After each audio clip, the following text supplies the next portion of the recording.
மீனு இங்கே பாரு, இந்த பறவை எனக்கு ரொம்ப பிடிச்சிருக்கு. ஆனால் இந்த பறவை இந்த கூண்டில் ரொம்ப சோகமாக இருக்குது. ஆனால் இதை நான் நல்லா தான் பார்த்துக்குவேன். ஆனால் அது பறவைங்க எப்போவும் சுதந்திரமாக இருக்கிறது தான் விரும்பும். சிண்டு.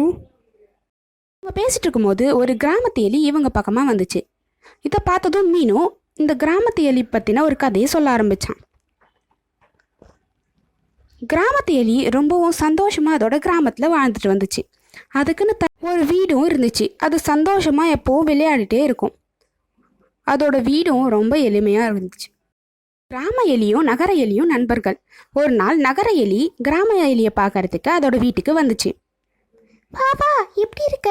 இதுதான் என்னோட வீடு, நம்ம ரொம்ப ஜாலியாக விளையாடலாம் அப்படின்னு அவங்க 2 பேரும் ரொம்ப ஜாலியாக விளையாடினாங்க.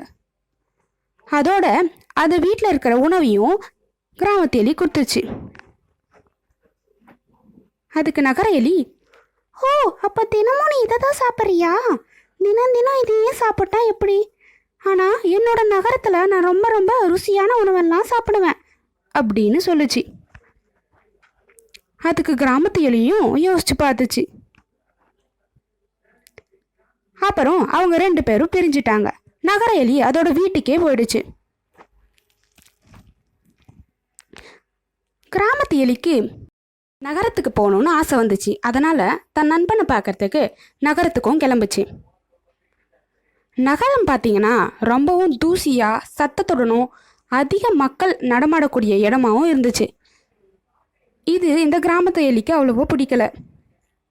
கடைசியாக தன் நண்பனையும் அது சந்திச்சு.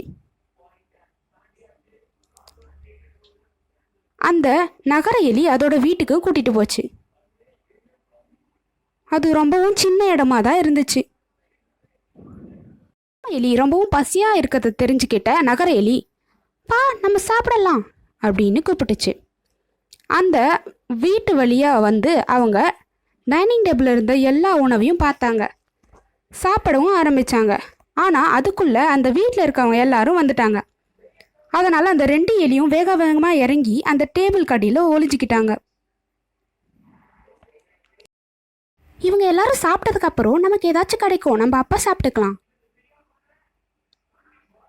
அதுக்கப்புறம் அவங்க 2 பேரும் அந்த டைனிங் டேபிளை நோக்கி வந்தாங்க. ஆனால் அங்கே எல்லாமே க்ளீன் பண்ணி வச்சுருந்தாங்க.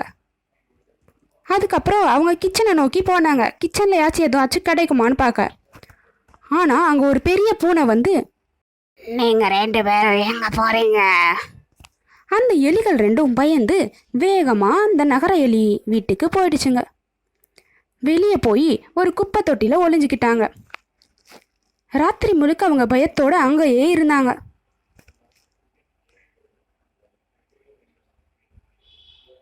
நீ ஒன்றும் பயப்படாத, நாளைக்கு கண்டிப்பாக நமக்கு நல்ல நாளாக தான் இருக்கும். இன்னைக்கு மாதிரியே தினமும் இருக்காது. ஆனால் நான் கிளம்புறேன், நீ கூப்பிட்டதுக்கு நன்றி அப்படின்னு கிராம எலி அதோட வீட்டுக்கு கிளம்புச்சு. கிராம எலி அதோட வீட்டையும் அடைஞ்சிடுச்சு. அதுக்கப்புறம் முதல்ல எப்படி இருந்துச்சோ அதே மாதிரி ரொம்ப ரொம்ப மகிழ்ச்சியாக கிராமத்து எலி வந்து வாழ்ந்துச்சு.